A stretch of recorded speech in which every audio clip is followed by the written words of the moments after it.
কেমন আছো সুদীপ ভাই? ভালো। তুমি কেন বারবার আসো? কেন আসে জানো না? কেন? তোমাকে যে আমার ভালো লাগে। ভালো লাগলে আসতে হয়? হ্যাঁ। আমার তো ভালো লাগে না। কেন? আমি কি দেখতে সুন্দর না? হ্যাঁ, অনেক সুন্দর, খুবই সুন্দর। তাহলে সমস্যা কি? সমস্যা তো অবশ্যই আছে। আচ্ছা সুদীপ ভাই, একটা গান শোনাও না। আমি তো গান গাইতে পারি না।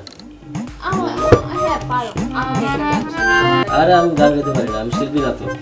না, একটা গান শোনাও। শোনাবো? হ্যাঁ। শোনাতে পারি, একটা শর্ত আছে। কি শর্ত? তুমি যদি আর এখানে না আসো তাহলে শোনাবো। এটা কেমন শর্ত দিলা তুমি? হ্যাঁ, এটাই শর্ত।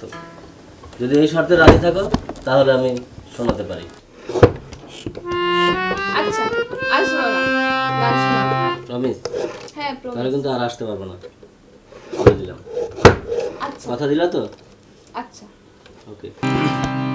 মোর জিয়া হবে সোরান, দেব খোপায় তারা। মোর জিয়া হবে সোরান, দেব খোপায় তারা। কর্ণে দোলাব তৃতীয়া তিথি, চৈতে চাঁদের দুল, দেব খোপায় তারা। তুমি এত সুন্দর গান গাও সুদীপ ভাই, আবার বলে গান গাইতে পারো না। পারি অল্প, তারপর এখন তোমার জন্য গাইলাম। কি করবো, গান তো গাই না। আমি তো অ্যাকচুয়ালি কাজ করি, ঠিক করি, আমি তো শিল্পী না। তুমি আমার বিয়ে করবে শরীফ ভাই? তুমি জানো না আমার বউ আছে, বাচ্চা আছে।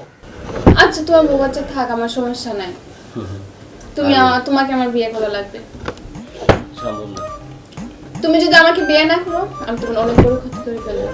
কি ক্ষতি করবো তুমি? আমি ছেলে মানুষ, আমার কি ক্ষতি হবে? তুমি যদি আমাকে বিয়ে না করো, আমি তোমার বউকে বলবো তুমি আমার ঠুট ছেড়ে ফেলছো। তাই? হ্যাঁ আমার বউ বলতে পারবা? হ্যাঁ পারবো। বলতে পারবা? হ্যাঁ অবশ্যই পারবো। তুমি যদি বলতে পারো 1000 টাকা পুরস্কার দেবো। আমি তোমাকে 1000 টাকা পুরস্কৃত করবো। আমি এখনই গিয়ে বলবো। হ্যাঁ বলো। তুমি দেখবা আমাকে বিয়ে করবো না না? তুমি যদি বলতে পারো 1000 টাকা, এটা 100 টাকা এখন দিলাম, আর 1000 টাকা তুমি অপেক্ষা করো। পরে নিবা। আমি এখনই যাব তোমার বউর কাছে। যাও, বললে বলো। কত রঙ জানো রে মানুষ, কত রঙ জানো, কত রঙ জানো রে।